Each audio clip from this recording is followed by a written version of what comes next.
Tenemos una mesa inaugural, creo que excepcional, con dos ponentes muy destacados, con la profesora Concha Roldán, del Instituto del Consejo de Investigaciones Científicas, y con Alejandro Perales, presidente de la Asociación de Usuarios de la Comunicación.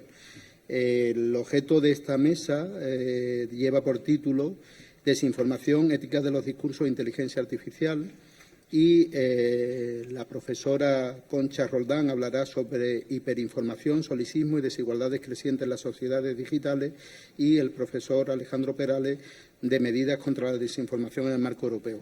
Voy a pasar a leer brevemente el currículum primero de Concha, que va a ser la primera ponente, para que podamos apreciar la dimensión y la trayectoria de una profesora que, en fin, nos concede el honor de estar aquí, porque la verdad que tiene pues una relevancia científica absolutamente destacada. Es profesora de investigación, equivalente a catedrática de universidad del Instituto de Filosofía del Consejo Superior de Investigaciones Científicas, donde fue la primera mujer en obtener una plaza titular en 1996.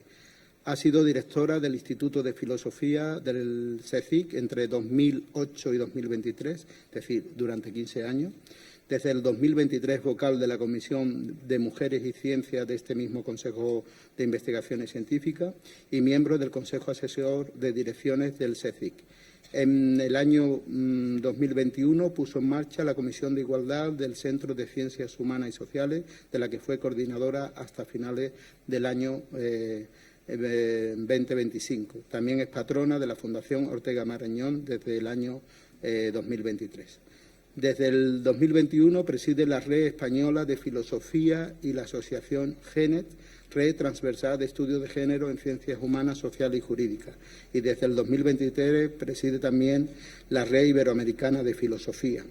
Hasta el 2023 presidió la Asociación Española de Ética y Filosofía Política, y desde el 2001 preside la Sociedad Española Leibniz para Estudio del Barroco y la Ilustración. En el año 2004 obtuvo el premio Elizabeth de Bohemia como reconocimiento a toda su carrera, y le fue entregado también en el Congreso Mundial de Filosofía en Roma el 5 de agosto del 2024.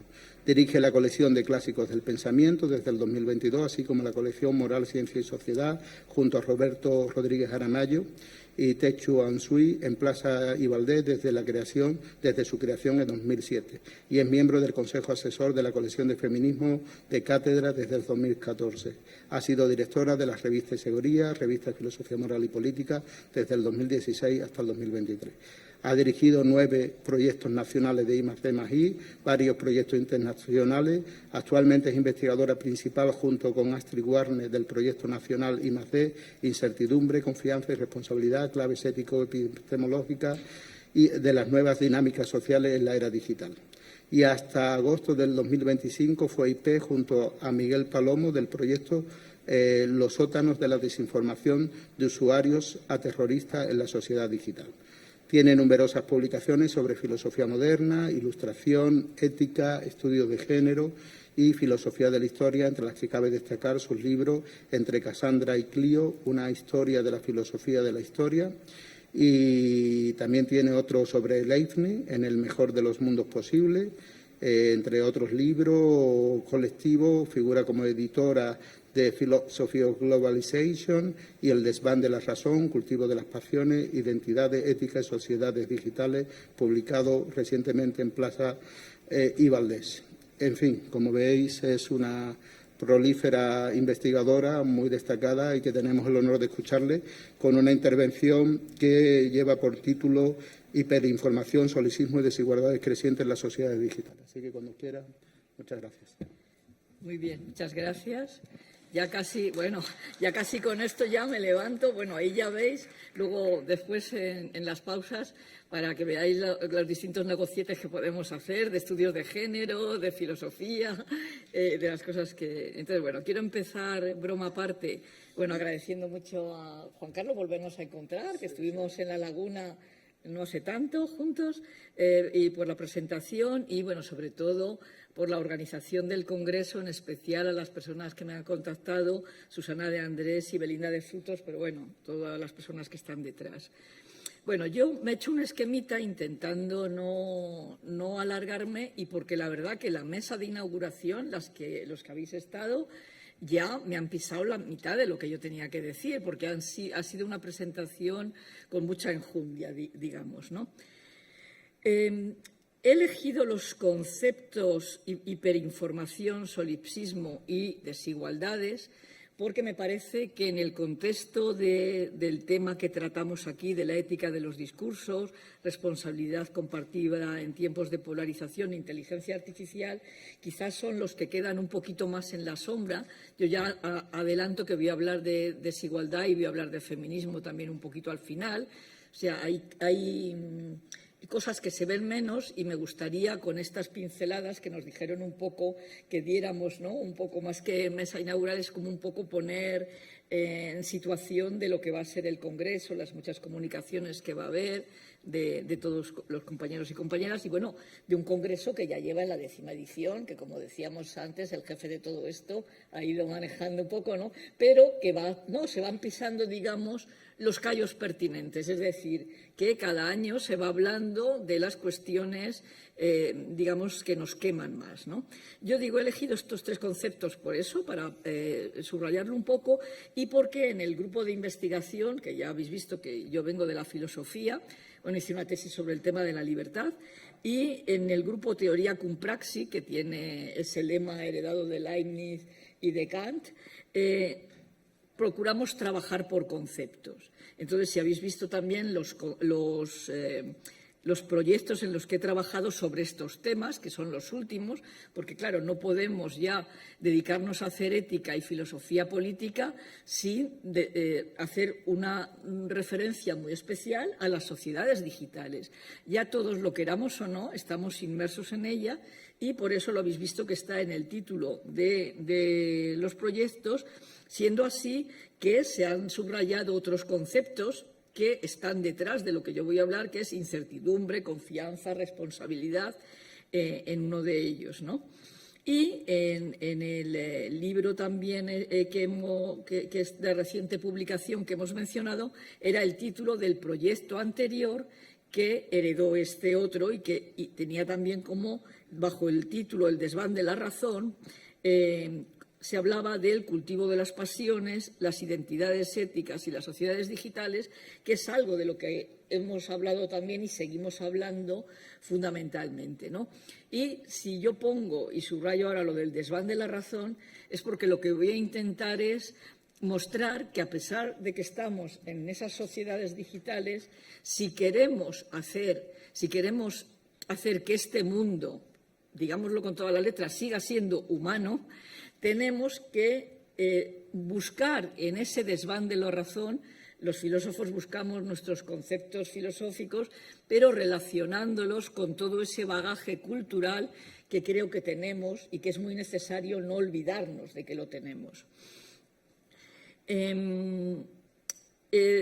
Primero me quería referir a hiperinformación precisamente porque es algo de lo que hablamos mucho, la infoxicación, la infodemia, o sea, ese exceso, esa avalancha de datos, de noticias, esa saturación, esa hiperconexión, el que queremos estar a la última, no queremos perdernos nada. Todo eso nos sitúa contra una serie de problemas que yo creo que este Congreso justamente intenta situar para que hablemos qué soluciones podemos poner hacia esto que a todos nos aplasta. O sea, yo ya me he quitado de un montón de cosas, porque hasta para la salud parece que te afecta, ¿no? El tema de la ansiedad, del querer tener que estar, ya digo, al día y sobre todo de entender hiperinformación como desinformación, no solo malinformación, porque hablamos mucho de las fake news, de los bulos, eso sería lo que consideramos más como malinformación, pero la desinformación que supone la dificultad en la que nos encontramos temporal, porque tenemos el tiempo que tenemos para nuestra vida y esa dificultad para discernir una información relevante de otra que no lo es, ¿De dónde sacamos los criterios? ¿Quién nos nutre? ¿Quién nos enseña criterios desde la escuela hasta la universidad? O si ya estamos en una edad más provecta, ¿cómo nos rearmamos con cosas que aprendimos para un mundo que ya no es el nuestro? Yo me veo ahora un poco volviendo a mi adolescencia cuando decíamos que me pare en el mundo, que me quiero bajar. Yo lo estoy volviendo a decir, o sea, siento que este mundo ya no es mi mundo. Yo he vuelto a sacar aquí mi bolígrafo. Yo escribí mi tesis doctoral con bolígrafo Bic y la pasé a máquina, y desde el año 87, que era entonces, hasta ahora, ha sido una carrera vertiginosa de adelantos múltiples, que para muchas cosas son adelantos que están muy bien, pero que lleva aparejado esa apisonadora, que es lo que yo quiero colocar del lado de la hiperinformación, es decir, algo que nos aplasta, y nos podemos situar así, ¿no? Y que además, tiene esa dificultad, nos coloca contra una dificultad para tomar decisiones, porque ¿para qué queremos informarnos? ¿Para qué queremos estar informados a la última? Pues porque luego queremos hacer algo en nuestra vida, queremos ser agentes, queremos tomar unas determinadas decisiones, y nos encontramos con que muchas veces no tenemos criterios para ello, ¿no? Bueno, los que hemos estudiado filosofía, yo recomiendo que se haga filosofía, aquí sottovoce lo digo, y que se escoja filosofía en la secundaria, porque creo que eso te da unas herramientas para el análisis, en primer lugar, y luego también para la argumentación, para tener una capacidad crítica. Bueno, son un poco los tres bloques que los filósofos por lo menos queremos vender. Yo ahí lo dejo porque, no sé, creo que la mayoría no vienen de ese ramo, pero sí veo algunos en la sala, ¿no? Entonces, bueno, saturación y esa fatiga informativa que nos lleva a un impacto negativo también en la salud mental, y que, creámoslo o no, y luego hablaremos, yo ya le dejo al profesor que me acompaña, que va a hablar de legislaciones, porque eso también es muy importante.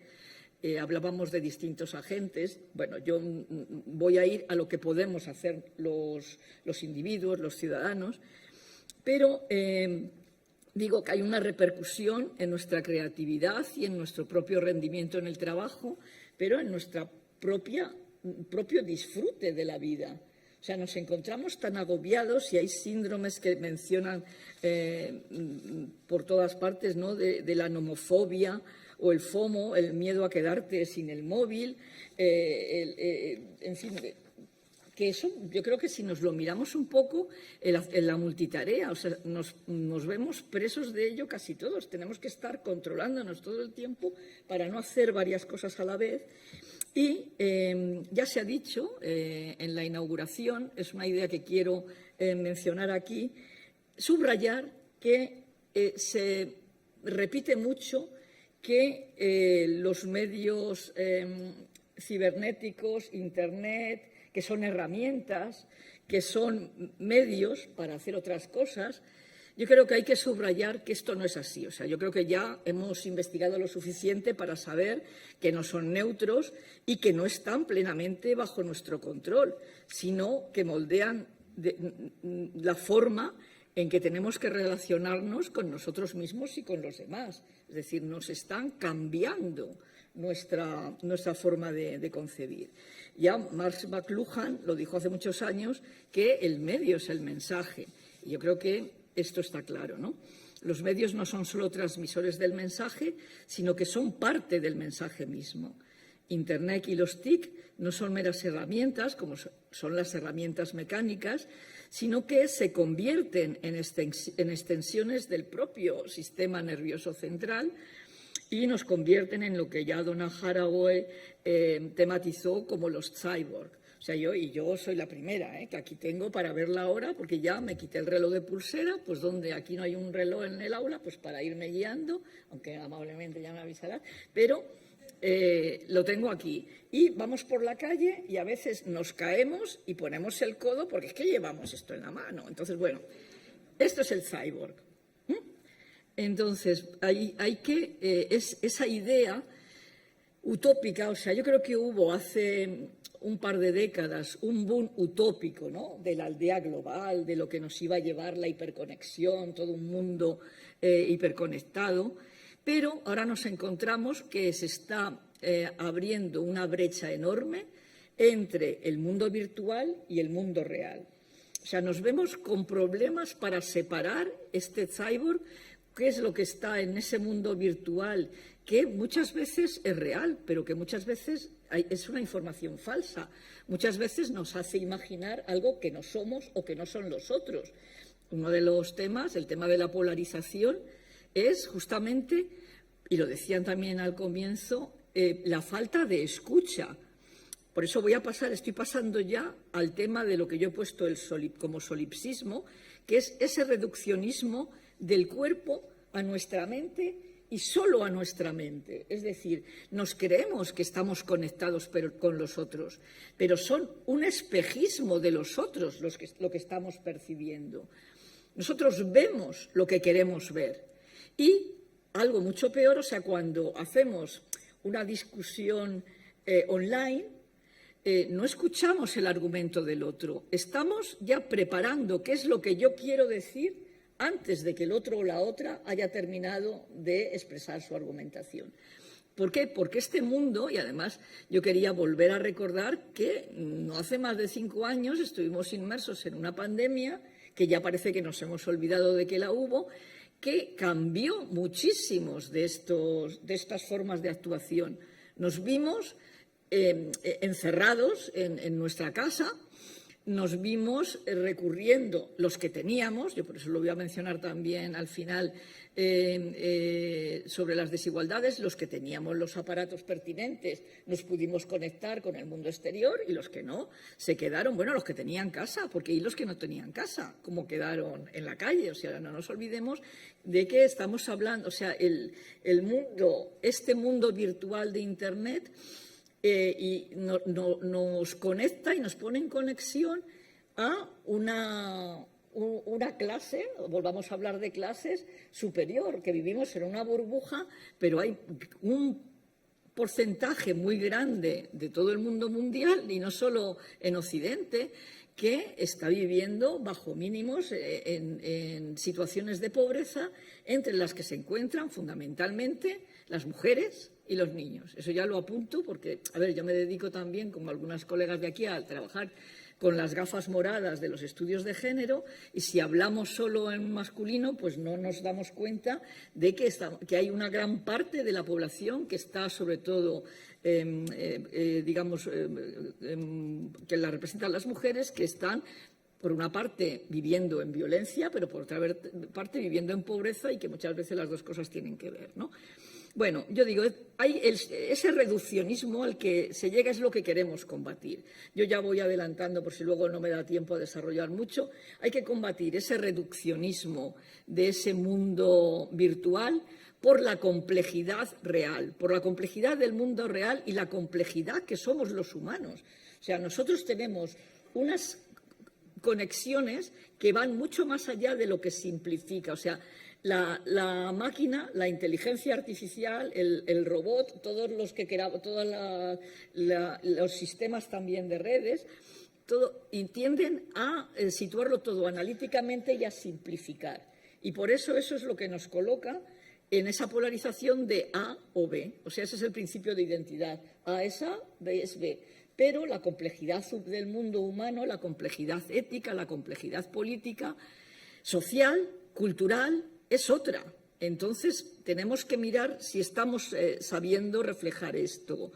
Ya Floridi, en 2014, decía que el poder transformador de estas tecnologías ha dejado lugar a una cuarta revolución, que es la revolución de la información, que yo he querido poner también el lado negativo de esa hiperinformación. Tras la copernicana, la darwiniana y la freudiana, tendríamos entonces la de la información, pero lo que hay que subrayar es que aquí estamos encontrándonos también con un aislamiento del yo. Hay una mente, un yo, un individuo que piensa, que habla, que no escucha, Cuando utilizamos los WhatsApp, no sé si os estáis dando cuenta de lo que hacemos, es un fenómeno que yo he calificado como el escupitinajo de la luna. O sea, todo el mundo lanza su escupitinajo. Pero ¿quién en los grupos, que algunas nos reímos porque tenemos muchas, quiénes nos hemos leído lo que ha dicho la otra o el otro?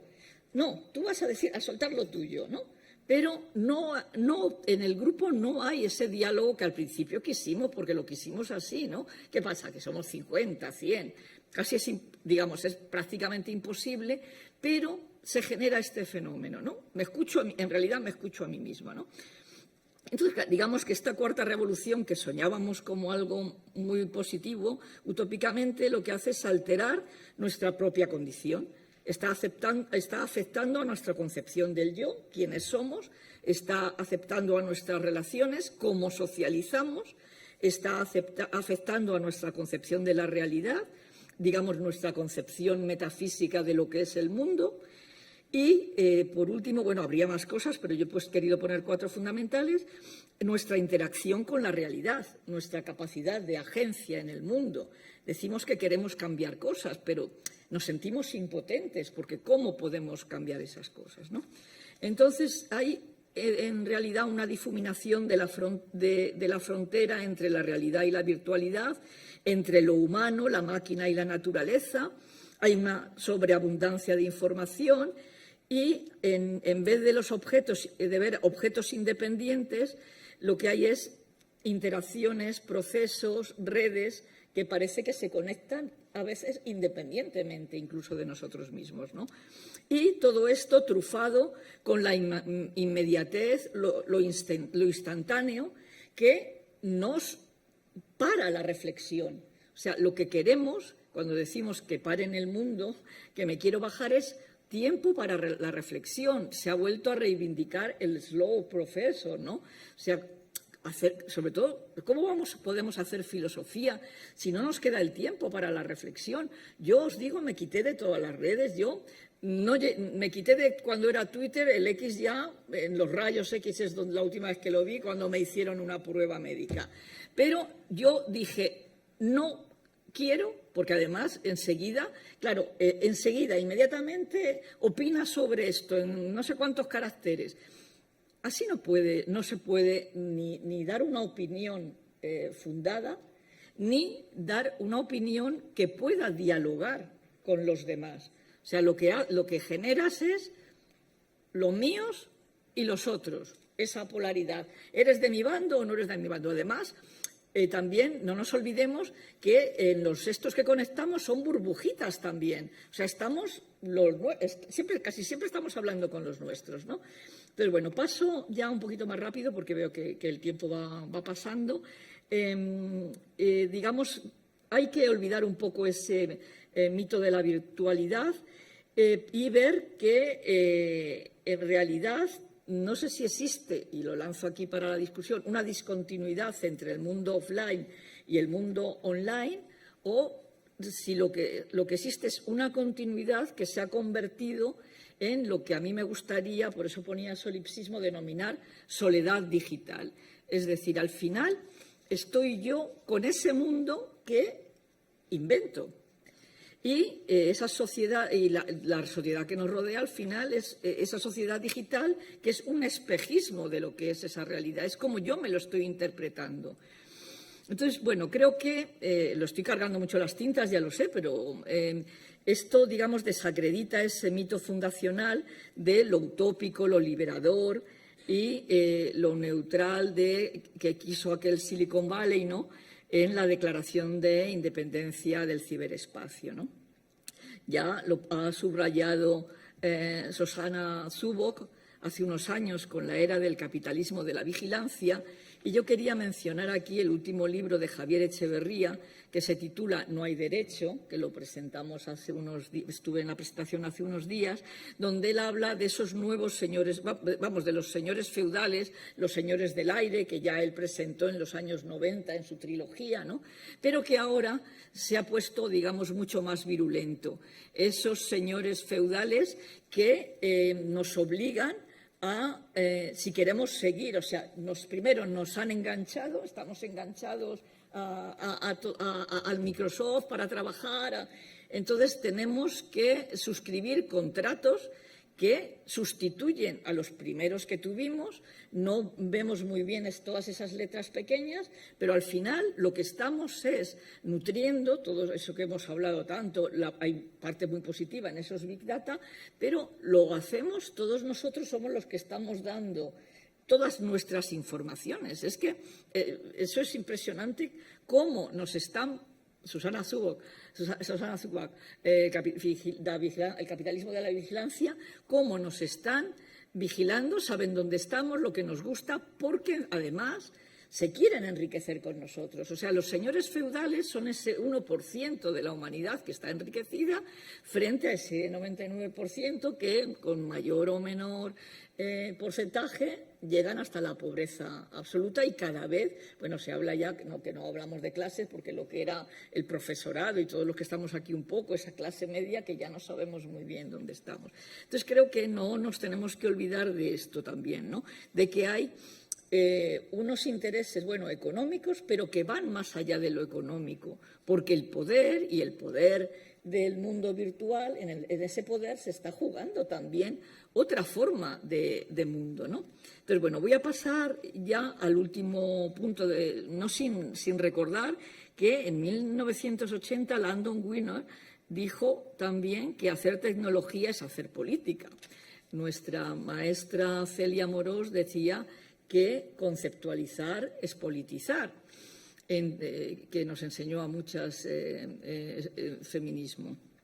Entonces, creo que es importante volver a recordar lo que pensábamos hace unas décadas y yo recomiendo, bueno, podría haber mencionado mucha más bibliografía, un artículo de Daniel López Castro que lo titula Soledad en un mundo hiperconectado, que está en un libro colectivo titulado Soledades y que yo he dialogado mucho con él. Fue una persona que estuvo contratada en el Instituto de Filosofía, un libro que han editado Melania Moscoso y Checho Usín, donde se habla de aislamiento, de soledad, de individualismo, pero de individualismo, digamos, de mal individualismo, es decir, no de hacernos fuertes en yo pienso esto, argumento esto, quiero defender esto, sino esa deriva negativa que es la deriva del solipsismo, que por eso lo he mencionado aquí.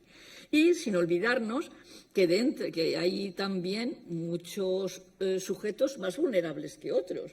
Pensemos, voy a decir un ejemplo nada más, en los niños. Por ejemplo, cómo un niño utiliza ahora, y se lo están utilizando, un niño de 10 años, el ChatGPT.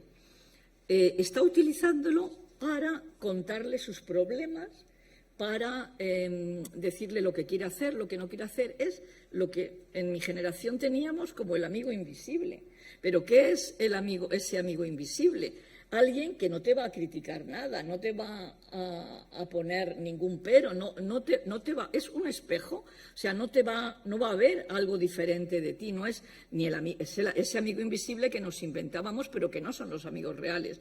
Con los amigos reales te lo pasas bien, te peleas, bueno, igual que pasa con los más mayores, como decía mi madre, quien bien te quiere te hará llorar. Entonces llego al tema de las desigualdades, los últimos minutos ya. Y quiero hablar aquí de que a pesar de que la digitalización quiso contribuir a una democratización, ni en el acceso a la información ni al conocimiento se ha conseguido esta utopía. Yo por eso quería recordar la pandemia. Yo escribí entonces un artículo que en los años, era 2020, en el momento que estábamos viviéndolo, que se llamaba Cuando ruge la marabunta, donde yo digo, hay una frase que voy a citar ahora, que escribí: en medio de la incertidumbre, no sabíamos qué pasaba con el virus, qué era el virus, ¿no? En medio de la incertidumbre, una certeza: no todos somos iguales, ni todos ni todas. Y yo escribí ahí sobre el problema de las mujeres en el confinamiento. O sea, es que lo que vivieron las mujeres que estaban sometidas a violencia en sus familias, obligándoles a estar conviviendo con sus maltratadores, había que verlo. no todos y todas teníamos entre los niños un portátil para poder hacer las clases online. O sea, había familias en las que no había ninguno. Había familias que si había uno, lo necesitaba el padre para trabajar. Entonces, bueno, todas estas cosas creo que se vieron entonces y no se han perdido. O sea, yo lo que quiero decir es que en estos 5 años nos hemos olvidado de eso que vivimos, pero las querencias, digamos, que tuvimos aparecen ahí y aparece esa brecha digital que yo creo que se nota mucho con las mujeres, sobre todo mayores. O sea,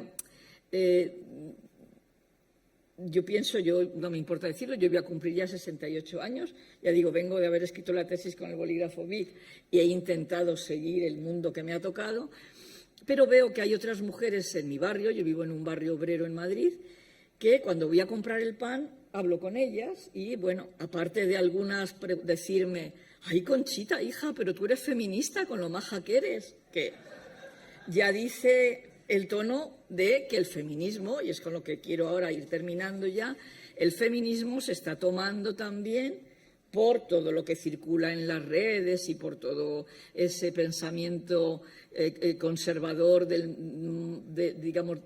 más retrógrado que nos podamos echar a la cara, está haciendo una guerra también contra un movimiento que fue uno de los movimientos sociales del siglo pasado que luchó por la igualdad y que consiguió que las mujeres pudieran ser consideradas seres humanos, para empezar, ¿no? Que pusieran tener un reconocimiento, que hubiera unas leyes que las defendieran. Siendo así que todavía hay que seguir luchando por ello, ¿no? Pero digo, me encuentro con ello y también me encuentro con que algunas, claro, ni tienen el móvil. Claro, ¿qué pasa ahora? Pues todo eso que vemos en las noticias, que los bancos te obligan a tener una app en el móvil. Hay muchas personas mayores que están quedando fuera del mundo, digamos, de ese mundo además sin dinero, que yo digo, pagad con dinero, por favor, que nos lo van a quitar y el día que nos lo quiten nos vamos a encontrar también con un mundo muy diferente. O sea, el dinero es metálico, yo creo que hay que seguirlo moviendo, pero bueno. Yo es que igual soy antigua, luego me lo decís, sí. Pero yo veo que hay cosas que estamos perdiendo. Y, digo, esa polarización y cambio de los movimientos sociales se está viendo con ideologías extremas que además sabemos que las figuras de los influencers, sabemos que ese dinero, esos señores del aire de que hablamos, esos señores feudales están pagando también a personas para que defiendan una determinada forma. Yo me imagino un poco como el mundo feliz de Huxley, ¿no? O sea, ¿qué es lo que quieren? Pues muchos soldaditos, muchas soldaditas, cada uno en su lugar, la mujer que vuelva a su sitio, por favor, a ser madre, a ser buena esposa, a cocinar, a estar muy guapita. ¿Habéis visto estas páginas como Tradwife, ¿no? La mujer tradicional, la más guapa del mundo, con su delantalito, los niños, claro, siempre limpitos. Y bueno, no salen las personas mayores, o sea, eso del tema del cuidado, de que a veces te tienes que manchar las manos, de que las cosas huelen mal, de que, en fin, de que el mundo no es ese mundo estéril que nos quieren vender, ¿no? Pero, claro, la mujer ahí, por favor, no te muevas de ahí y luego, si tú sigues ahí, yo luego ya me iré con mis amantitas o lo que quiera, como toda la vida, porque el mundo debe seguir como estaba. Bueno, yo lo digo así un poco con tono un poco de humor, pero es algo muy, muy hiriente. Y, bueno, yo solo os digo, como ya queda poco tiempo para, si queréis leer, yo escribí con una de mis alumnas, Sandra Garzón Costumero, un artículo que titulamos, lo estoy buscando ahora, que se titulaba justamente, ¿dónde lo he puesto? Que era sobre, aquí, os voy a leer el título entero, está publicado en Enraonar del año pasado, Transformación digital, feminismo y antifeminismo en el tercer entorno. Entonces voy a terminar un poco con unas palabras, me quedan todavía como 4 minutos, sí, más o menos, ¿no? Entonces, bueno, primero hacemos es todo esto que yo he contado un poco lo desarrollamos en el artículo, pero sobre todo vamos a el uso que se está haciendo, digamos, desde el feminismo de las redes y el uso que se está haciendo también desde ese antifeminismo, ¿no? Entonces, bueno, mencionamos algunos ejemplos y también vamos a otras cuestiones que dejan a las mujeres. También he mencionado lo de las mujeres tradicionales. Bueno, sabéis, existe el concepto acuñado también de la machosfera. Desde esa machosfera es desde donde fundamentalmente se está haciendo desde un sentimiento, digamos, de victimización de algunos varones que sienten que si las mujeres acceden a la igualdad, es decir, si hay una equipolencia, ellos están perdiendo. O sea, bueno, será porque, claro, al estar así, claro, si lo vemos para llegar aquí, pues para la igualdad, pues eso es lo que pasa, ¿no? Que nos quedamos todos un poco más en el fiel de la balanza, ¿no? Pero desde esa victimización lo que intentan es ir contra un movimiento como el feminismo y también, de paso, contra todas las mujeres. Es decir, no puede haber lugar para que las mujeres sean algo distinto de las cuidadoras, madres, esposas o los objetos de placer. Y hay muchas páginas también, nosotras solo lo menciono aquí, ya no me da mucho más tiempo. Hay una recreación de ese patriarcado también capitalista en hacer creer a las mujeres, por ejemplo, con el famoso OnlyFans, que tienen un empoderamiento en su objetualización. Entonces, bueno, esto es un fenómeno muy complejo, pero me parece que es algo de lo que hay que hablar y de lo que hay que hablar también en las escuelas, de lo que hay que hablar en la universidad. Es decir, que no se transmiten tampoco, o sea, que hay que crear unos criterios para poder dialogar, o sea, no solo recibir, como si estás ahí en un frontón y te llegan todas las pelotas, no. ¿Cómo reaccionas tú ante ese abucheo en un mundo complejo y plural donde te están, como yo digo a mis alumnas, digo, pero vamos a ver, tú quieres comprar esa moto, te están vendiendo una moto que no quieres comprar. O sea, ¿por qué entras también en esas industrias de la cirugía? Porque las fotitos todas tenemos que ser con los labios no sé cómo, el pecho no sé qué. Pero bueno, ¿de qué estamos hablando? Hemos luchado durante muchísimos años por poder ser nosotras mismas, las mujeres, ¿no? No perdamos ese espacio, ¿no? Entonces, bueno, yo concluyo ya con esto. Ya lo han dicho y lo repito porque me parece que hay que repetir que tenemos que tener una escucha activa. Lo decía Madalena Oliveira, que me gustó mucho en la presentación, ¿no? Y la idea también de responsabilidad compartida, hablábamos con las empresas. Claro, hay quienes, con los estados, hay quienes tienen más responsabilidad que los ciudadanos y las ciudadanas, pero algo podemos hacer. Bueno, aquí podemos recordar a Kant, ¿no? ¿Qué puedo hacer? Hay algunas cosas, Javier Echeverría habla de volver a crear, digamos, hacerte fuerte en tu mundo doméstico y en tu barrio y con tu, digamos, porque todavía están también algunos ciudadanos y ciudadanas luchando por esa política y esa sociedad de los barrios, de los lugares más pequeños, ¿no? Entonces, yo creo que no abandonar el diálogo y también poner un poco los límites de la tolerancia, es decir, que hay cosas que son intolerables y el diálogo nos conduce a eso cuando argumentamos y podemos decir lo que no es tolerable y que creo que, para ya la última palabra, que para poder controlar este mundo digital y cultivar, como decía Marina Garcés, un mundo en común, nos hace falta algo más que nuestro mundo virtual. Tenemos que no nos tiene que dar miedo, y termino ya con esto, abrir la puerta para ir a jugar. O sea, no jugar solo ahí, sino que salgamos fuera. Y nada, muchas gracias por la atención.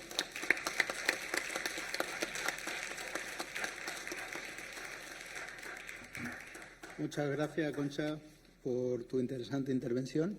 Y vamos a dar paso a la ponencia de Alejandro Perales, que es profesor en la Rey Juan Carlos y también es presidente de la Asociación de Usuarios de la Comunicación, y nos hablará de medidas contra la desinformación en el marco europeo y me imagino que en un sentido más amplio porque controla tanto la parte de autorregulación como de regulación jurídica. Así que adelante, Alejandro.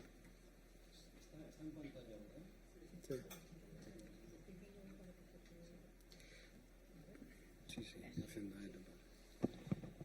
Está ahí. Bueno, pues muchas gracias, Juan Carlos. Buenas tardes ya a todas, a todos. Gracias, como digo, por invitarme a esta conferencia y gracias también a la Universidad de Valladolid y a su campus en Segovia y a mi amigo Agustín por el poder estar aquí, por su hospitalidad. Yo voy a hablar como dice el título, del entorno europeo y de la normativa europea. Lo que pasa es que esa reflexión sobre la normativa europea requiere algún tipo de reflexión previa también y voy a intentar enlazar con todo lo interesantísimo que ha estado señalando Concha y conceptual. Empiezo donde ella termina, yo empiezo, a hombros de gigantes, que se dice, y voy a intentar también recoger alguna de esas reflexiones en mi intervención. En primer lugar, como digo, desde el punto de vista conceptual, porque Concha ha utilizado el término de mala información, que me parece muy buen término, y nos viene muy bien para diferenciar entre desinformación, stricto sensu, y otras cosas. Los anglosajones distinguen entre disinformation y misinformation, y nosotros el misinformation no sabemos muy bien dónde colocarlo, pero si hacemos primero la definición y después vamos al término, cuando estamos hablando de desinformación, estamos hablando de una información engañosa, y engañosa quiere decir dolosa, es decir, que existe un ánimo de engaño, no simplemente que sea verdadera o falsa, verosímil o inverosímil, veraz o mendaz, sino que precisamente está en esa dimensión de la mendaz, en esa dimensión de lo engañoso con voluntad de inducir a error a aquellos que reciben esos contenidos desde un punto de vista estratégico, es decir, con algún tipo de interés que puede ser un interés económico, que puede ser un interés político, que puede ser un interés social, pero que obedece, digamos, a una pauta más o menos organizada y estructurada. Cuando hablamos de misinformation o cuando hablamos de mala información, estamos hablando de un fenómeno más táctico, un fenómeno más puntual. Estamos hablando de información errónea. Información errónea que puede tener también una intencionalidad o no, pero que fundamentalmente bien sea fruto del desconocimiento sobre aquello de lo que se está hablando, bien sea fruto de la falta de diligencia profesional o ciudadana a la hora de, digamos, cumplir con nuestro imperativo de verificar y contrastar las fuentes de lo que recibimos. Bien porque tendemos a la aceptación acrítica de todo aquello que parece verosímil, ¿no?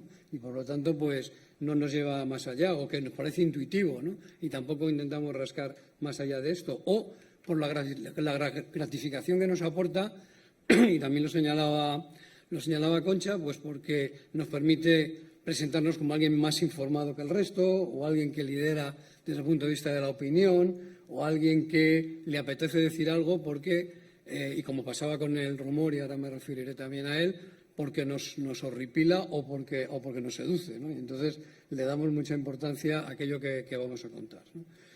Y esa gratificación a la que también ella se refería, que aporta la reemisión de mensajes, ¿no? Que es un elemento muy típico de un entorno claramente interactivo como es el de las redes sociales y el de Internet. Esa replicación, ese reenvío de mensajes nos da una sensación, una percepción de actividad, de proactividad, que habría que analizar realmente si es así, pero que satisface y gratifica en última instancia a los que, digamos, difunden ese tipo de contenidos. Insisto, por tanto, en centrarme, cuando hablamos de desinformación, en la dimensión estratégica de la desinformación, como digo, más allá de las meras noticias falsas o de los meros bulos, porque la desinformación lo que busca muchas veces no es ya tanto convencer sobre la verdad que propone, sino crear la suficiente confusión como para que pensemos que realmente no podemos conocer la verdad. Si la verdad es incognoscible, ¿no? Pues entonces lo que nos queda es el relato. y el relato, cuanto más verosímil sea, pues son intercambiables y, por lo tanto, al final es lo que verdaderamente acaba dominando. Cuando hablamos de posverdad, estamos hablando de eso. Y cuando estamos hablando de desinformación estratégica, estamos hablando fundamentalmente de la posverdad. Ha dicho también Concha, he utilizado el término de hipercomunicación, de saturación, de sobrecomunicación, que me parecen términos también muy acertados, porque nos permite muy bien diferenciar entre algo que históricamente ha existido siempre. Hay un libro de Cafferé que habla del rumor como el medio de comunicación más viejo del mundo, ¿no? De lo que hoy consideramos el fenómeno de la desinformación. Si el rumor es un fenómeno que se desarrolla en la penuria comunicativa. Puede ser cierto o puede ser falso, el rumor no tiene por qué ser necesariamente falso, pero lo que le caracteriza es la falta de verificación y la imposibilidad muchas veces de verificación de aquello que se está diciendo, con todo ese componente psicológico que estudió Alport y Postma y al que antes me refería, sobre la gratificación que nos puede dar difundir rumores, ¿no? Donde nos coloca en la mirada de los otros, etcétera, ¿no? Pero cuando hablamos de desinformación, de lo que estamos hablando es de un fenómeno que se produce en la hipercomunicación, como señalaba Concha, o en la saturación, o en la opulencia comunicativa, que es un término que también podríamos estar utilizando. Y claro, en ese mundo de la opulencia comunicativa, las posibilidades que ofrece Internet, las tecnologías de la relación, de la información y de la comunicación, a la hora de propagar mensajes, de maximizar esa interactividad que es propia de las comunicaciones electrónicas, la segmentación, la ultrasegmentación de los receptores de los mensajes, es lo que ha permitido el desarrollo exponencial de este fenómeno de la desinformación. Evidentemente estamos hablando de un fenómeno global y, por lo tanto, el encaramiento de ese fenómeno global, que es la desinformación, requiere también de estrategias y de tácticas de naturaleza global, ¿no? Con todas las dificultades que ello comporta. ¿Por qué? Porque estos señores del aire, de los que hablaba Echeverría tan acertadamente hace ya casi 20 años, casi, tiene el libro, que por cierto lo acaban de reeditar o lo van a reeditar ahora, que tan acertadamente mencionaba Echeverría, o la ilustración oscura, que los propios que la desarrollan la explican, no se ocultan, ¿no? Todos estos ideólogos, ¿no?, de la ilustración oscura nos ponen de relieve es que vivimos en un mundo en el que no hay ninguna capacidad de oposición. Estamos en un marco, si el marco es el marco tecnológico, podemos resistir más o menos, podemos realizar eso que llama Sertu, pues tácticas frente a las estrategias del poder, pero poco más, ¿no? No es poco, ¿no? Pero realmente tenemos que ser conscientes de la disimilitud de las fuerzas cuando estamos trabajando en este ámbito, ¿no? La Unión Europea, en este sentido, yo creo que ha entendido que el regular un mercado que en el fondo les es ajeno desde el punto de vista de su producción y de su desarrollo, que es la tecnología, tiene un interés estratégico para Europa, ¿no? Yo creo que desde ahí es de donde se plantean pues, algunas normativas comunitarias. La más importante, un poco la clave de bóveda, aunque paradójicamente no la de desinformación, es el Reglamento de Servicios Digitales, o en sus términos anglosajones la DSA, ¿no? La Digital Service Act. Pero también hay otras, como el propio Reglamento de Libertad de Medios, o el Reglamento de Inteligencia Artificial, o la Directiva, no sé si ahora con su modificación o actualización sigue siendo Directiva o Reglamento de Comunicación Audiovisual, el Reglamento sobre Equidad Digital. Es decir, van apareciendo un paquete de medidas, un paquete de iniciativas que buscan fundamentalmente establecer una especie de entorno favorable a hacer compatible el mercado y a ser posible un mercado europeo donde haya hueco con todavía una cierta defensa de los intereses fundamentales de la ciudadanía, ¿no? Con todas las dificultades que eso comporta, ¿no? Digo que es paradójico porque precisamente si esa norma es la clave de bóveda de la regulación de la desinformación, del Reglamento de Servicios Digitales, realmente el Reglamento de Servicios Digitales no habla de desinformación en su parte tuitiva, en su parte dispositiva. Habla de desinformación en sus considerandos.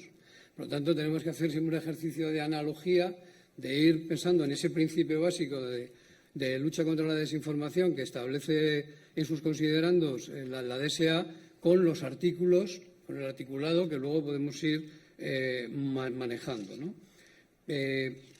Así, en los considerandos, en el considerando 2 y en el considerando 9, pues se habla de esa necesidad de armonizar, ¿no?, las obligaciones de los prestadores de servicios intermediarios de la sociedad de la información, estos señores de los que estábamos hablando, para hacer frente a fenómenos no deseados o perversos, suponiendo que realmente fueran perversos, es decir, que no estuvieran en la intención original de los señores del aire, que ya es mucho suponer, ¿no?, y que generan lo que llama el reglamento los riesgos sistémicos que genera este entorno digital, siendo uno de ellos la desinformación.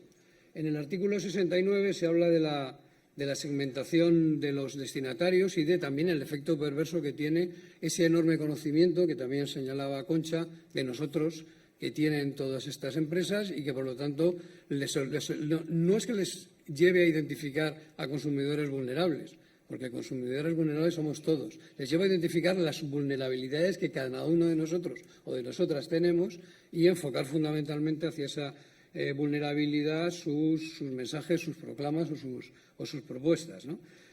Por lo tanto, las campañas de desinformación son cada vez más campañas customizadas que van, digamos, a microperfiles de personas que cumplen una serie de requisitos más o menos determinados, ¿no? Como digo, la DSA define la desinformación como uno de los riesgos sistémicos junto a la desprotección de los menores, a los delitos de odio, digamos, a la falta de transparencia en los contenidos, etcétera, ¿no?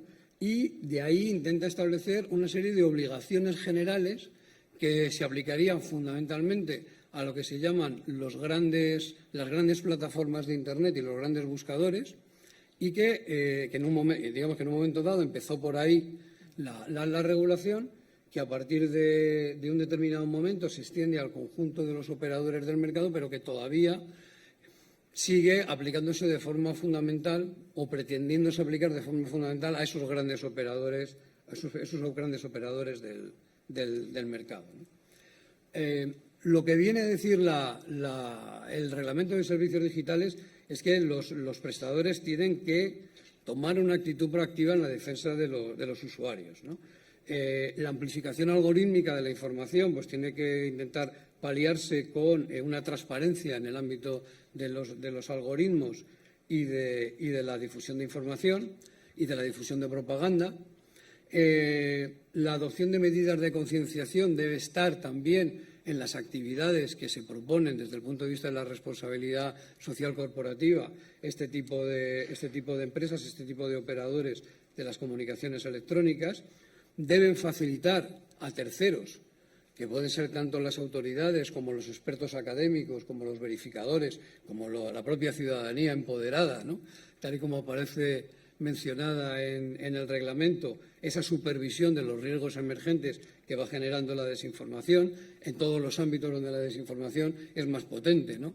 Y aquí lo hemos visto desde la pandemia, la desinformación en el ámbito de la sanidad o de la salud, la desinformación en el ámbito de la seguridad, la desinformación en el ámbito de los discursos civiles, la desinformación en relación a la política y a la participación política, en relación a la igualdad. Es decir, donde, digamos, se mueve y donde encuentra un caldo de cultivo la desinformación más aprovechable para quienes la difunden, ¿no? Y, finalmente, en esos considerandos se habla de la necesidad de códigos de conducta.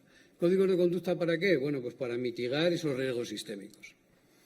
¿Qué quiere decir esto? Pues que hacia donde está apuntando la normativa comunitaria y, por lo tanto, de la gran mayoría de los países miembros, es a una especie de escenario en el cual las autoridades públicas hacen dejación de su obligación de aplicar la normativa y generan unos espacios de regulación voluntaria.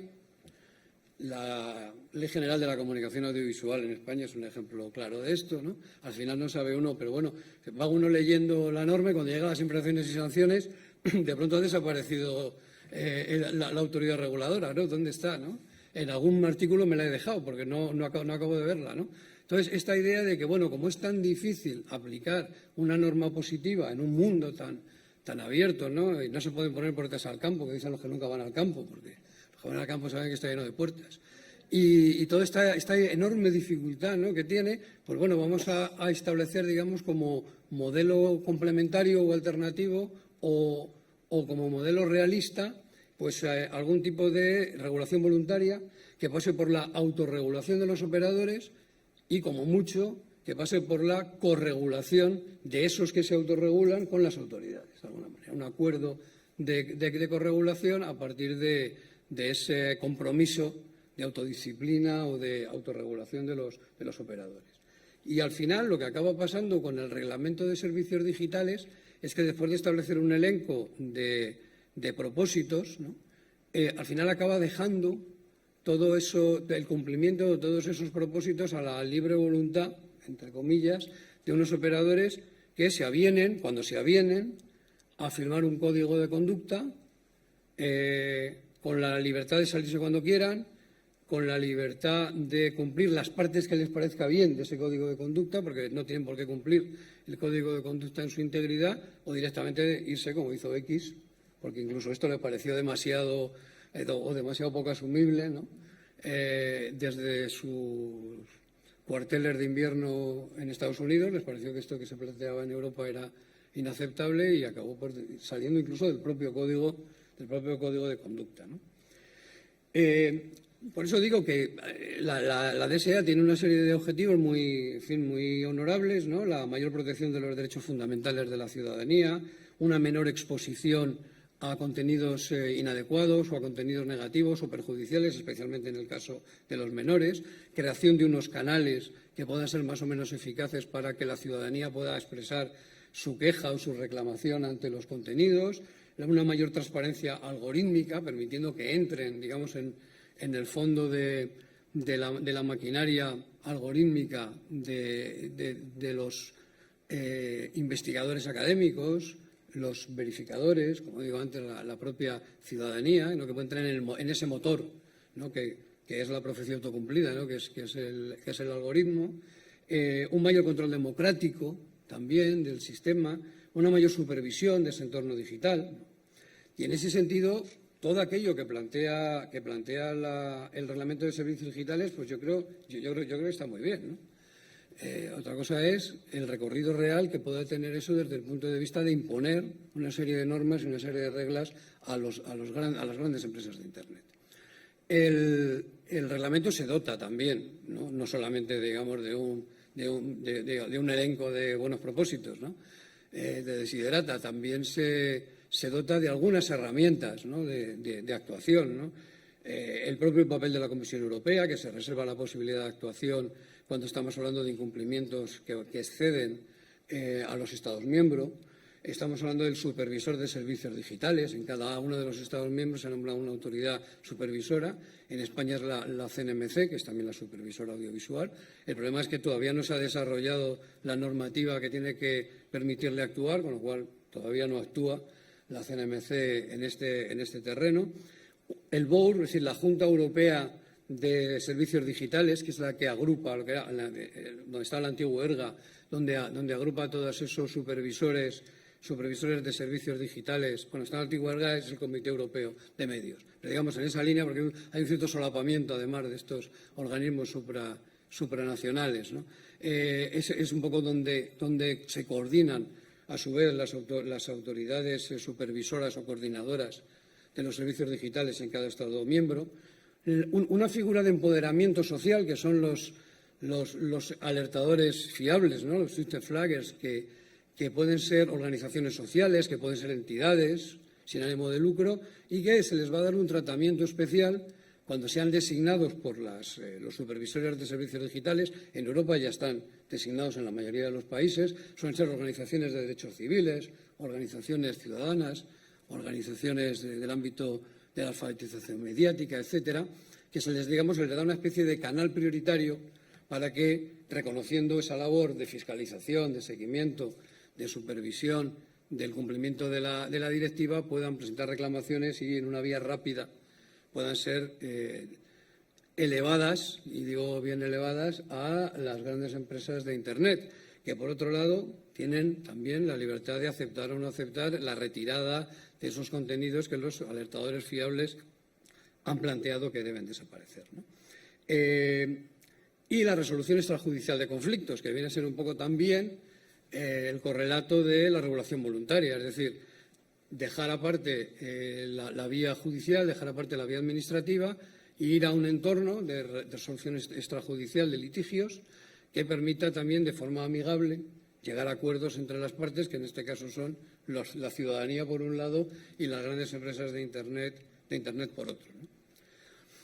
Por lo tanto, el código es ahora, hoy por hoy, la herramienta fundamental. El código es la herramienta fundamental. Es verdad que se están poniendo multas, es verdad que las multas cuando uno las ve pues son altísimas. Cuando uno las pone en el contexto de los opulentos beneficios que tienen las empresas no son tan altísimas, ¿no? Pero efectivamente se están produciendo, están generando conflictos, es decir, no es un retrato en blanco y negro. La Comisión está, actuando con una cierta voluntad. Se están produciendo conflictos importantes transatlánticos, precisamente por eso, porque las grandes empresas de Internet están donde están, incluso desde el punto de vista europeo, porque algunos países, que no voy a nombrar, pero como Irlanda o como Holanda, pues tienen forum shopping y, por lo tanto, todas las empresas pues se van a ese tipo de países donde es más amigable y donde, digamos, la legislación es menos aplicable y, de alguna manera, les blinda, puesto que cualquier problema que puedan generarse en España, por ejemplo, el supervisor de aquí tiene que acordar con el supervisor de ese país de origen cualquier tipo de medida o cualquier tipo de actuación, ¿no? Pero, como digo, ese código, que es un código que es preexistente al reglamento, el código se aprobó en el año 2019, yo creo que de alguna manera un poco como una vacuna para que no hubiera reglamento, es decir, la industria dice, no, nosotros nos autorregulamos, no hace falta que se preocupe usted por aprobar una ley, qué manera de perder el tiempo, ¿no? Y el dinero de los contribuyentes, ¿no? Nosotros nos autorregulamos y vale, ¿no? Esa autorregulación de 2019 pues, era bastante cosmética, por decirlo así. Hubo una modificación que se llamó un reforzamiento del código en 2022, ya prácticamente cuando se iba a aprobar el reglamento, un poco ya por acercarse al reglamento, puesto que el código quedaba muy lejos de esos estándares. Y a partir de que se aprueba el reglamento, como digo, se incorpora al propio reglamento el código de conducta, que pasa de ser un código de buenas prácticas a un código de conducta algo más detallado, algo más casuístico, algo más, ambicioso, no sé si es el término, que de lo que era el código de buenas prácticas, pero que, como digo, y esto es muy importante tenerlo en cuenta, los operadores pueden o no asumir, es decir, firman o no firman voluntariamente el código. Cuando lo incumplen, además, se les puede echar, pero se tienen que poner de acuerdo todos los demás. Es decir, la humertad digital, pues aquí también funcionará, evidentemente, en estos casos. Y, además, pueden asumirlos, que esto también me parece muy singular, total o parcialmente. Con lo cual, bueno, pueden elegir, pues yo cumplo cumplo este compromiso, pero este no le cumplo. Este compromiso lo cumplo este año, pero el año que viene, a la luz de cómo me ha ido, pues dejo de cumplirlo, ¿no? Y entonces se produce una situación bastante singular, ¿no? Un equipo de investigación en el que estaba Juan Carlos Suárez, y además aportó unas conclusiones muy atinadas sobre esto mismo que yo estoy diciendo. Hemos estado analizando durante 2 años los informes de rendición de cuentas de los prestadores de servicios de comunicaciones electrónicas, es decir, de las grandes empresas de Internet, en un foro contra las campañas de desinformación que creó el Departamento de Seguridad Nacional del Ministerio de Presidencia. Como digo, Juan Carlos y yo hemos tenido ocasión de colaborar, espero que también sigamos en ese trabajo. Y lo que hicimos fue analizar lo que decía el reglamento, lo que decía el código inicial de 2019, las modificaciones que se produjeron en el código ya de 2023 y cuáles eran, digamos, los resultados que en los propios informes de transparencia que los operadores aportan, los grandes tienen obligación de hacerlo cada 6 meses, el resto pues hacen un informe anual, ve qué es lo que se estaba produciendo, ¿no? ¿Cuáles son los aspectos fundamentales del código? Bueno, pues el código se propone, por un lado, esto que llaman los anglosajones el follow the money, ¿no? Es decir, desmonetizar los contenidos ilícitos. Por lo menos no primar aquellos contenidos que generan desinformación en el ámbito de la propaganda política o en el ámbito social, en el ámbito de la salud, impedir la financiación de aquellos que colocan contenidos en las plataformas y que los difunden, ¿no? Porque además consiguen una gran cantidad de seguidores y, por lo tanto, monetizan enormemente esos contenidos de desinformación. Entonces, desarrollar algún tipo de estrategia que las plataformas puedan aplicar para, como digo, desmonetizar, por lo tanto, desincentivar ese tipo de contenidos de desinformación. En segundo lugar, establecer una serie de criterios de transparencia, como antes decía, en la publicidad política, es decir, identificar qué es publicidad comercial y propaganda política. Digamos, me parece que cuando hablamos de política, por lo menos en castellano, creo que es más adecuado hablar de propaganda política que de publicidad política, pero bueno, la norma habla de publicidad política y de publicidad comercial mediante un etiquetado eficiente para que al menos la gente, cuando recibe una recomendación, un consejo o una información o un comentario, sepa que detrás de eso hay algún tipo de intencionalidad de naturaleza política o de naturaleza comercial. La reducción de las prácticas de manipulación. El código habla de reducción, o sea, ni siquiera se plantea acabar con las prácticas de manipulación. El empoderamiento de los usuarios a través de canales a través de los cuales puedan presentar reclamaciones y quejas y también puedan, a través de sus organizaciones, intervenir en la fiscalización de los contenidos de las grandes plataformas.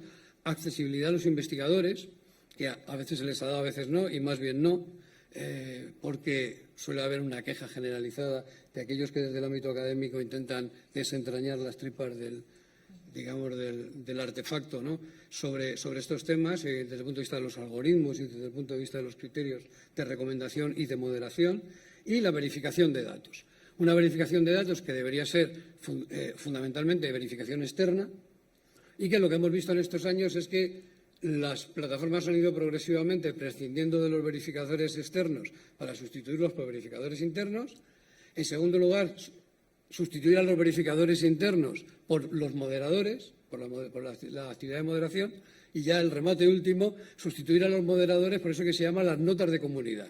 Es decir, que somos los ciudadanos de a pie los que a través de nuestras notas de comunidad tenemos que soportar la carga de identificar la desinformación y de actuar contra ella, ¿no? Con lo cual, no solamente no vamos mejorando en ese sentido, sino que claramente vamos empeorando. Voy terminando.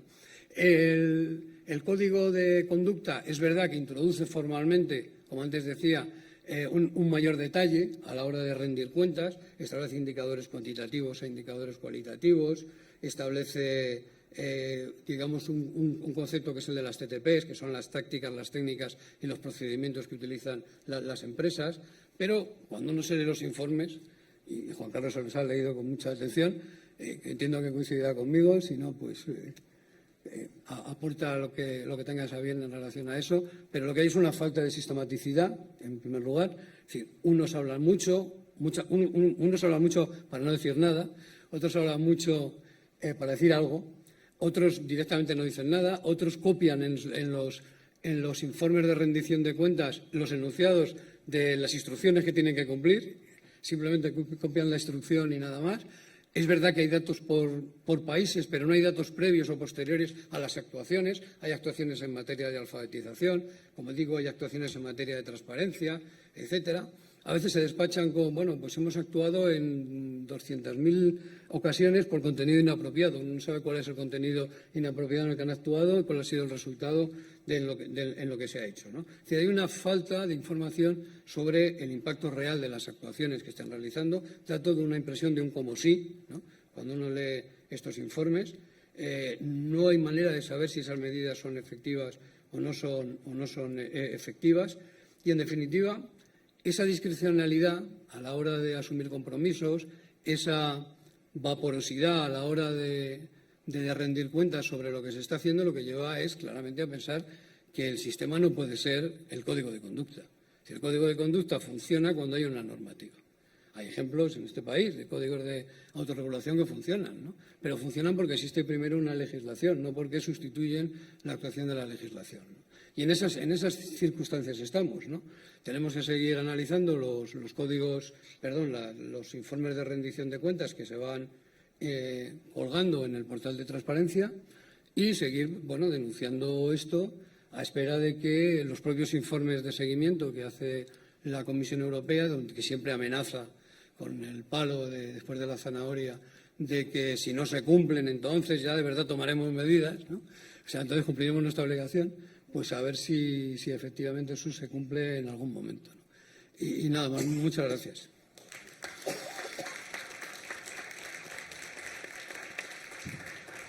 Gracias, Alejandro, por tu intervención. Ha complementado la parte más filosófica con lo que es la materialidad de cómo se intenta regular la desinformación.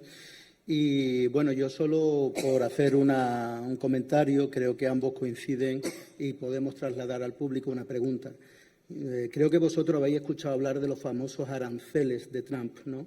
Es como un arma que tiene para intentar castigar cuando no se llegan a acuerdo. De hecho, recientemente escuché que quería poner unos fuertes aranceles del 100% si ponían aranceles a las tecnológicas, porque las tecnológicas realmente es el servicio de inteligencia de ese poder del aire actuando en el espacio de cada persona, ¿no?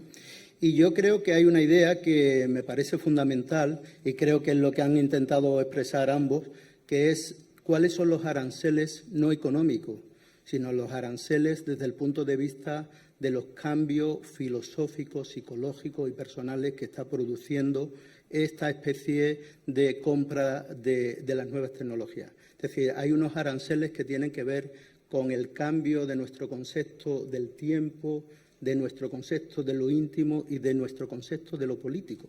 Creo que son aranceles que están saliendo muy caros, porque hoy se ha, digamos, privatizado lo público creyendo que es una especie de mercado de opiniones y que en eso se mezcla siempre el humo de esa mano invisible que intenta al final inducir a opiniones de consenso facturado. Y en ese sentido creo que la idea que ambas ponencias, por lo menos a mí me han dejado, es que hay que pensar con una visión amplia sobre el precio de los aranceles que nosotros estamos pagando por una tecnología que está modificando la propia condición en la que estamos entendiendo lo humano, ¿no? Entonces, yo creo que hay que buscar un poco ahí un equilibrio. En fin, no es cuestión de hacer una tercera intervención, sino de dar palabra al público para que podáis hacer preguntas a los ponentes de sus intervenciones. Adelante, María José.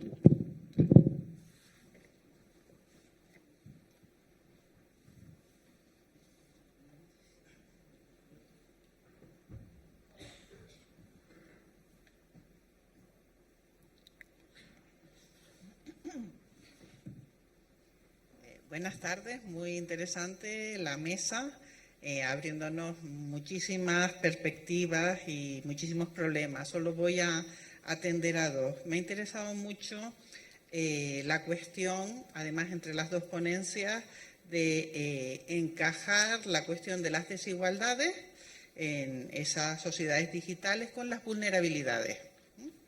Porque efectivamente vulnerables ya somos todos y todas, en el sentido de que hay esos perfilamientos, ¿no? Ese microprofiling que va además segmentando los públicos. Es decir, una de las consecuencias que tenemos con respecto a eso que llamamos la esfera pública es que hay una segmentación cada vez más agudizada y dirigida, diríamos, por algoritmos.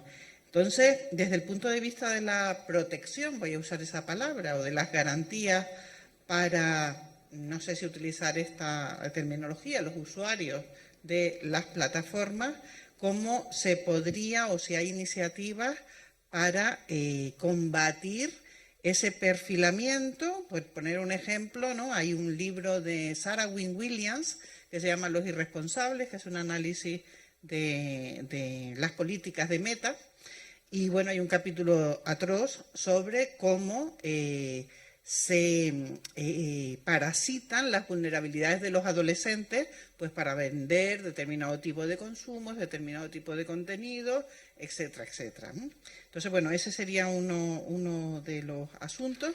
Y el otro, hace unos días salía la noticia de que ya en la circulación de contenido en Internet ya es mayoría la que proviene de bots y de inteligencia artificial.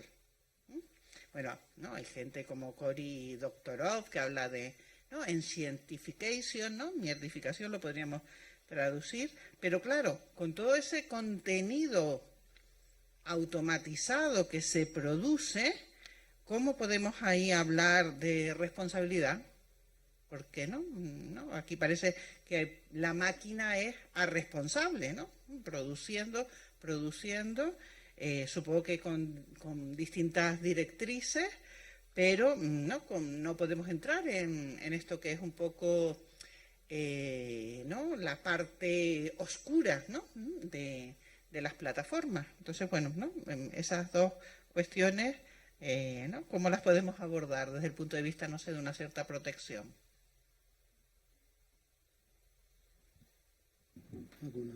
Concha o Alejandro. Bueno, y vamos. Lo pico aquí. No, bueno, el tema de la responsabilidad, cuando pensamos sobre ello, claro, la máquina no lo es, pero el que la diseñó o el que la pagó, el que es su dueño, o sea, yo creo que la legislación, pero vamos, tú de esto sabes más que yo, pero yo creo que ahí es donde hay, en esa cadena de responsabilidades de que yo hablaba, es donde hay que buscarlas. Entonces, bueno, yo aprovecho de meter una cuña aquí y ahora te paso la palabra, porque quizá lo que falla un poco con ese halo de voluntariedad, yo creo que la Unión Europea se ha mojado poco. O sea, si lees, no sé si has leído entero el libro de Echeverría, él va y le da caña bastante fuerte, y sobre todo también en el ámbito al que más yo me refería, que es el ámbito más de lo privado o de lo doméstico, yo que sé, de los videojuegos, que es también la tesis de esta doctoranda con la que escribí el artículo se refiere, es decir, cómo, digamos, se puede proteger también un poco ese mundo, como... Entonces, bueno, no sé, yo creo que a quienes responsabilizar está más claro, pero a mí lo que me falla, y bueno, con todas estas consideraciones, creo que no está muy claro esa aplicación real, ¿no? Por abundar, o sea, que te paso ya la pelota porque sí, o sea, lo de la vulnerabilidad, yo no he mencionado sobre todo lo de los adolescentes, pero tenía un trozo que quité que está claro, ¿no? O sea, que se está yendo también, o sea, se quiere colonizar, claro, los que van a ser los que tienen más futuro, digamos, si es que lo tienen por delante, ¿no? Los que van a ser hablemos de consumidores, ¿no? Se está hablando de los usuarios como consumidores, entiendo yo, ¿no? Sí, prosumidores, como decía Remedios Zafra, ¿no? Sí, sí. Sí, usuarios o consumidores, ¿no? Prosumidores, decía Toffler también, ¿no? en la tercera ola, ¿no? Pero claro, el concepto de prosumidor asume de alguna manera que no tiene un papel activo, ya no es un mero receptor. Habría que plantearse hasta qué punto es un papel activo el que tiene la mayoría de la gente en las redes, ¿no? Si realmente es un papel activo o es un papel de mera correa de transmisión de contenidos de terceros, o lo que, como comentabas, que lo que está pasando es que se está produciendo una conversación entre bots.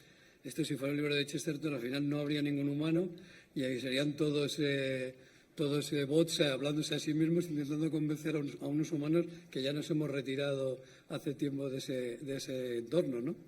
El problema de la responsabilidad es que, claro, estamos hablando de empresas que sus sedes no están en Europa, ¿no? Entonces, si Europa intenta establecer esto, ya pasó con la normativa de protección de datos.